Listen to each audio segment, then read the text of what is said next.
ਅੱਜ ਹੀ ਕਰਨੀਆਂ chemical properties metals ਤੇ ਨॉन ਮੈਟਲਸ ਦੀਆਂ, ਜਿਹਦੇ ਨਾਲ ਸਾਨੂੰ ਪਤਾ ਲੱਗ ਜਾਏਗਾ ਕਿ ਦੋਨਾਂ ਦੇ ਵਿੱਚ ਡਿਫਰੈਂਸਿਸ ਕੀ ਹੈਗੇ। ਉਸ ਤੋਂ ਪਹਿਲਾਂ ਅਸੀਂ थोड़ी जी गल कर लेने आयरन की। आयरन जिहड़ा है एक मैटल है, असीं वेख लिया ही है ना, फिजिकल प्रॉपर्टीज़ भी ये बारे पढ़ ली ही, वो भी की आई ही कि सानूं पता लग गया कि मैटल है की है। आयरन जिहड़ा है जेकर असीं इहनूं हवा दे विच ज़्यादा रखीए, एक्सपोज करिए, पेंट ना करिए, ठीक है, तो हवा दे विच थोड़ी बहुती नमी होवे ते जिहड़ा लोहा उहनूं जंगाल आराम नाल लग जांदा है। रेनी सीजन के दौरान आराम नाल ही लोहे नूं जंगाल लग्या होया वेख सकते हैं, ठीक है। हुण असीं उहदे नाल मतलब मैटल ते नॉन मैटल दे विच जदों असीं ऑक्सीजन नाल रिएक्शन करवाई तो की उन्हां दा रिजल्ट आया, उहदे बेस ते असीं वेखना वा कि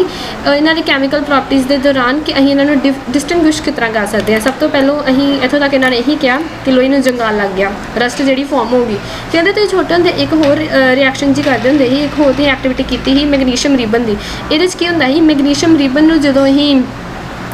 अग के लागे लैके जाने ही तो मैग्नीशियम रिबन का की बन जाता ही, मैग्नीशियम ऑक्साइड एक वाइट जो पाउडर जब बन जाता ही, होंदा ही मैग्नीशियम ऑक्साइड, ठीक है। You had learn that in both processes oxide is formed, ये भी ऑक्साइड बनया तो जी अहीं जंगाल लगता ही ना लोहे नूं, वो क्यों बनता ही, हवा दे विच की प्रेजेंट हैगी है, ऑक्सीजन प्रेजेंट हैगी है, तो नाल जदों नमी आई ऑक्सीजन की प्रेजेंस हैगी ही है ना,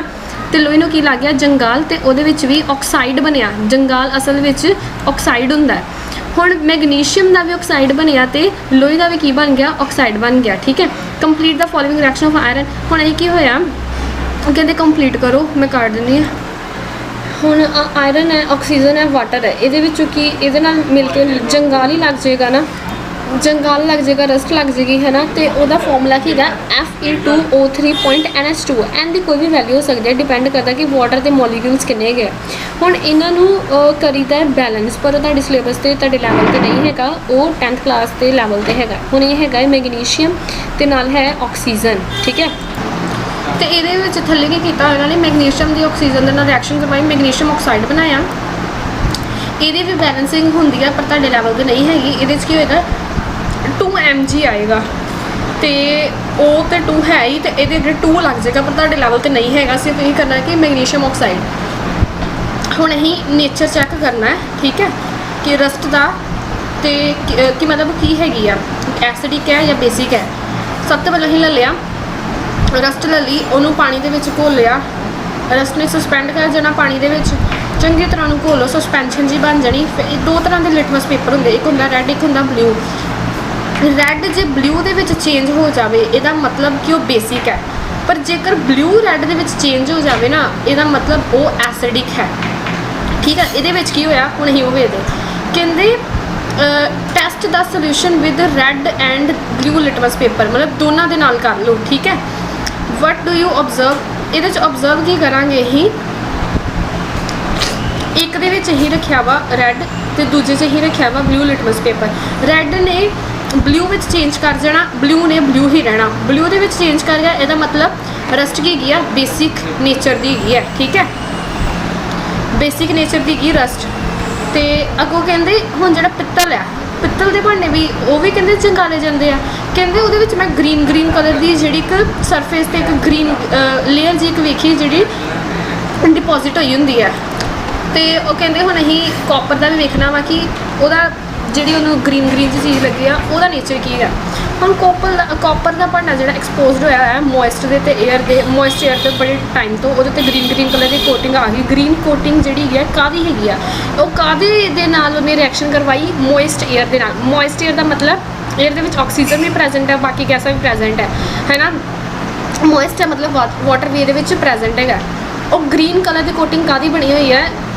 कॉपर हाइड्रोक्साइड। जनरली ही वेखते कि ऑक्साइड बनते हैं, पर ये हाइड्रो ऑक्साइड भी जोड़ा बनया हुआ है, तो नाल कार्बोनेट भी बनया हुआ है। यदा मतलब इन्हें जी एयर के कार्बन डाइऑक्साइड प्रेजेंट है, वो भी रिएक्शन की हुई है। 2 जड़ियाँ चीज़ा बनिया है, एक हाइड्रोक्साइड तो दूजा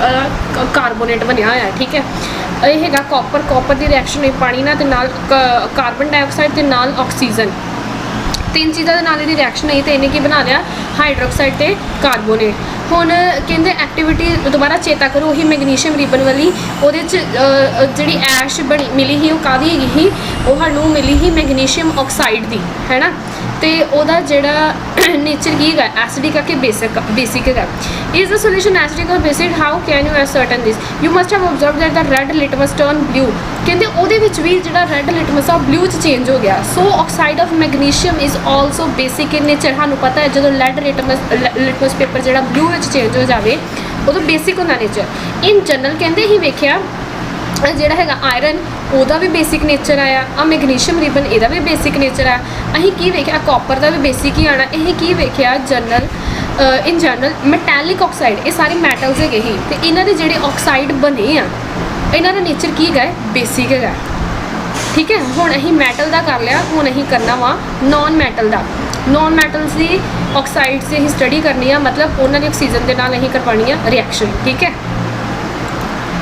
ਹੁਣ ਅਸੀਂ ਗੱਲਾਂ ਕਰਨੀਆਂ ਨੌਨ ਮੈਟਲਸ ਬਾਰੇ ਉਹਦੇ ਬਾਰੇ ਗੱਲ ਕਰਨ ਤੋਂ ਪਹਿਲਾਂ ਅਸੀਂ ਵੇਖਦੇ ਹਾਂ ਇਹਨਾਂ ਨੇ ਕਿਹੜਾ ਨੌਨ ਮੈਟਲ ਹੈ ਇਹਨਾਂ ਨੇ ਲਿਆ ਹੈ ਸਲਫਰ ਠੀਕ ਹੈ ਇਹਨਾਂ ਨੇ ਕਿਹਾ ਇੱਕ ਛੋਟਾ ਜਿਹਾ ਥੋੜੀ ਜਿਹੀ ਸਲਫਰ ਲੈ ਲਓ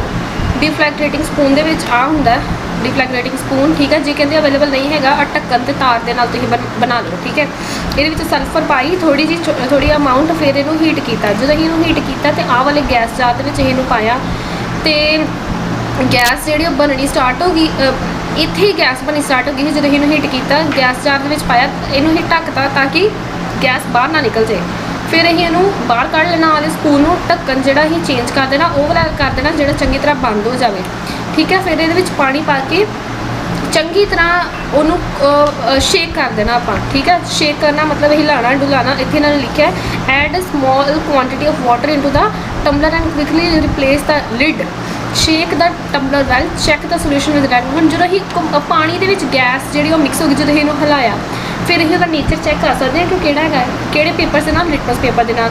ਅਸੀਂ ਦੋਨੇ ਪਾਏ ਇੱਕ ਰੈੱਡ ਤੇ ਇੱਕ ਬਲੂ ਅਸੀਂ ਵੇਖਾਂਗੇ ਕਿ ਉਹਦਾ ਰੰਗ ਜਿਹੜਾ ਹੈ ਉਹ ਕਿਹੜਾ ਆਇਆ ਜਦੋਂ ਅਸੀਂ ਵੇਖਾਂਗੇ ਜਿਹੜਾ ਬਲੂ ਹੀ ਨਾ ਉਹ ਰੈੱਡ ਵਿੱਚ ਚੇਂਜ ਹੋ ਜਾਏਗਾ ਰੈੱਡ ਵਾਲਾ ਰੈੱਡ ਹੀ ਰਹੇਗਾ ਹੁਣ ਬਲੂ ਜਿਹੜਾ ਉਹ ਰੈੱਡ ਵਿੱਚ ਚੇਂਜ ਹੋ ਗਿਆ ਇਹਦਾ ਮਤਲਬ ਉਹਦਾ ਨੇਚਰ ਕੀ ਹੈਗਾ ਐਸਿਡਿਕ ਤੇ ਹੁਣ ਅਸੀਂ ਵੇਖਾਂਗੇ ਕਿ ਉਹ ਕਿਹੜੀ ਗੈਸ ਬਣੀ ਸੀ ਉਹਨੇ ਪਾਣੀ ਦੇ ਨਾਲ ਮਿਲ ਕੇ ਕੀ ਐਸਾ ਬਣਾਤਾ ਕਿ ਉਹਦਾ ਨੇਚਰ ਜਿਹੜਾ ਐਸਿਡਿਕ ਹੋ ਗਿਆ ਅਸਲ ਵਿੱਚ ਹੋਇਆ ਕਿ ਹੀ ਰਿਐਕਸ਼ਨ ਹੋਈ ਹੀ ਸਲਫਰ ਦੀ ਤੇ ਆਕਸੀਜਨ ਦੀ ਸਲਫਰ ਤੇ ਆਕਸੀਜਨ ਦੀ ਜਦੋਂ ਰਿਐਕਸ਼ਨ ਹੋਈ ਤੇ ਬਣਿਆ ਕੀ ਸਲਫਰ ਡਾਈਆਕਸਾਈਡ ਗੈਸ ਹੈ ਨਾ ਜਿਹੜੀ ਇਹਨੇ ਬਾਅਦ ਵਿੱਚ ਪਾਣੀ ਦੇ ਨਾਲ ਇਹਨੇ ਮਿਲ ਕੇ ਕੀ ਬਣਾ ਲਿਆ ਸਲਫਿਊਰਸ acid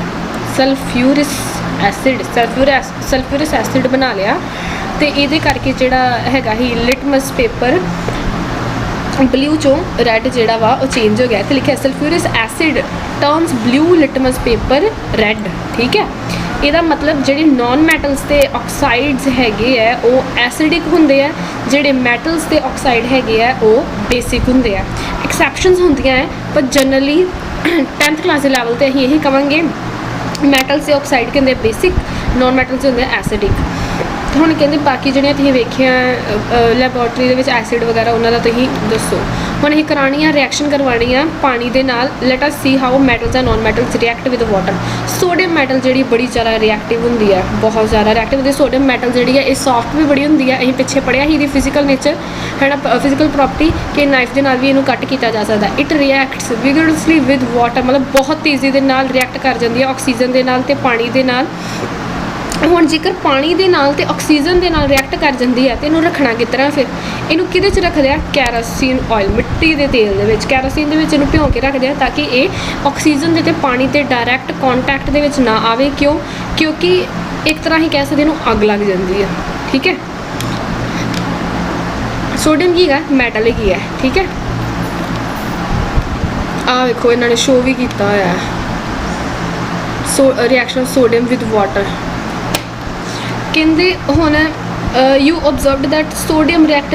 vigorously with water some other metals do not so for example ਹੁਣ ਕਹਿੰਦੇ ਅਸੀਂ ਇਹਦੇ ਤੋਂ ਵੀ ਕਿ ਇਹ ਨਹੀਂ ਕਰ ਸਕਦੇ ਕਿ ਜਿਹੜੇ ਮੈਟਲਸ ਆ ਆਕਸੀਜਨ ਤੇ ਪਾਣੀ ਦੇ ਨਾਲ ਰਿਐਕਟ ਕਰਦੇ ਨਹੀਂ ਲੋਹਾ ਵੀ ਇੱਕ ਮੈਟਲ ਆ ਉਹ ਤੇ ਨਹੀਂ ਇਸ ਤਰ੍ਹਾਂ ਕਰਦਾ ਹੈ ਨਾ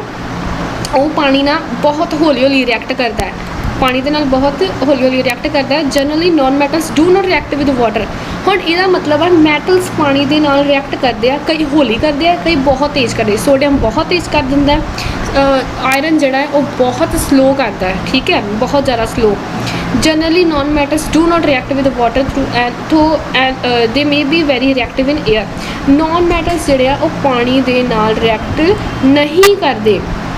ਹਵਾ ਦੇ ਨਾਲ ਭਾਵੇਂ ਕਹਿੰਦੇ ਰਿਐਕਟ ਕਰਦੇ, ਮਤਲਬ ਆਕਸੀਜਨ ਦੇ ਨਾਲ ਭਾਵੇਂ ਰਿਐਕਟ ਕਰਦੇ। ਸੱਚ ਨਾਨ ਮੈਟਲਸ ਆਰ ਸਟੋਰਡ ਇਨ ਵਾਟਰ। ਅਤੇ ਜਦੋਂ ਉਹਨਾਂ ਨੇ ਪਾਣੀ ਦੇ ਨਾਲ ਰਿਐਕਸ਼ਨ ਹੀ ਨਹੀਂ ਕਰਨੀ, ਇਸ ਕਰਕੇ ਅਸੀਂ ਪਾਣੀ ਦੇ ਵਿੱਚ ਸਟੋਰ ਕਰ ਸਕਦੇ ਹਾਂ, ਕਿਉਂਕਿ ਉਹਨਾਂ ਨੇ ਰਿਐਕਸ਼ਨ ਨਹੀਂ ਕਰਨੀ, ਉਹਨਾਂ ਨੇ ਆਪਣਾ ਨੇਚਰ ਨਹੀਂ ਚੇਂਜ ਕਰਨਾ, ਇਸ ਕਰਕੇ ਅਸੀਂ ਉਹਦੇ ਵਿੱਚ ਰੱਖ ਸਕਦੇ ਹਾਂ। ਕਹਿੰਦੇ for example phosphorus is very reactive non metal. Phosphorus ਬਹੁਤ ਰਿਐਕਟਿਵ ਨਾਨ ਮੈਟਲ ਹੈ। It catches fire if exposed to air. ਹੁਣ ਇੱਥੇ ਗੱਲ ਵੇਖੀ ਹੀ ਕਿ ਨਾਨ ਮੈਟਲਸ ਏਅਰ ਦੇ ਨਾਲ ਰਿਐਕਟ ਕਰ ਜਾਂਦੇ ਆ, ਪਰ ਪਾਣੀ ਦੇ ਨਾਲ ਰਿਐਕਟ ਨਹੀਂ ਕਰਦੇ। ਹੁਣ ਆਹੀ ਉਹਨਾਂ ਨੇ ਗੱਲ ਕਹਿਤੀ ਕਿ ਫੋਸਫੋਰਸ ਇਹੋ ਜਿਹਾ ਹੈਗਾ ਇੱਕ ਨਾਨ ਮੈਟਲ ਜਿਹੜਾ ਹਵਾ ਦੇ ਵਿੱਚ ਅੱਗ ਫੜ ਲੈਂਦਾ ਹੈ, ਅਤੇ ਸੋਡੀਅਮ ਇਹੋ ਜਿਹਾ ਮੈਟਲ ਹੈਗਾ, ਇਹ ਨਾਨ ਮੈਟਲ ਹੈ, ਇਹ ਕੀ ਹੈਗਾ ਮੈਟਲ। ਸੋਡੀਅਮ ਇਹੋ ਜਿਹਾ ਮੈਟਲ ਆ ਜਿਹਨੇ ਆਕਸੀਜਨ 'ਚ ਵੀ ਅੱਗ ਫੜ ਲੈਣੀ ਆ ਅਤੇ ਪਾਣੀ ਦੇ ਵਿੱਚ ਵੀ ਅੱਗ ਫੜ ਲੈਣੀ ਆ, ਤਾਂ ਹੀ ਉਹੀ ਉਹਨੂੰ ਕੈਰੋਸੀਨ ਦੇ ਵਿੱਚ ਸਟੋਰ ਕੀਤਾ ਸੀ। ਪਰ ਜਿਹੜਾ ਫੋਸਫੋਰਸ ਆ ਉਹਨੇ ਹਵਾ ਦੇ ਵਿੱਚ ਅੱਗ ਫੜ ਲੈਣੀ ਆ, ਇਸ ਕਰਕੇ ਫੋਸਫੋਰਸ ਜਿਹੜਾ ਵਾ ਉਹ ਅੱਗ ਨਾ ਫੜ ਲਈ, ਉਹਨੂੰ ਸਟੋਰ ਕੀਤਾ ਜਾਂਦਾ ਵਾ ਪਾਣੀ ਦੇ ਵਿੱਚ, ਠੀਕ ਹੈ, ਪਾਣੀ ਦੇ ਵਿੱਚ ਇਹਨੂੰ ਸਟੋਰ ਕਰ ਦਿੰਦੇ ਆ। ਅੱਗੋਂ ਵੇਖਦੇ ਹੀ ਰਿਐਕਸ਼ਨ ਵਿਦ ਐਸਿਡਸ, ਉਹ ਹੀ ਅਗਲੀ ਵਾਰੀ ਕਰਾਂਗੇ, ਠੀਕ ਹੈ। ਅੱਜ ਅਸੀਂ 2 ਹੀ ਕਰਦੇ ਹਾਂ।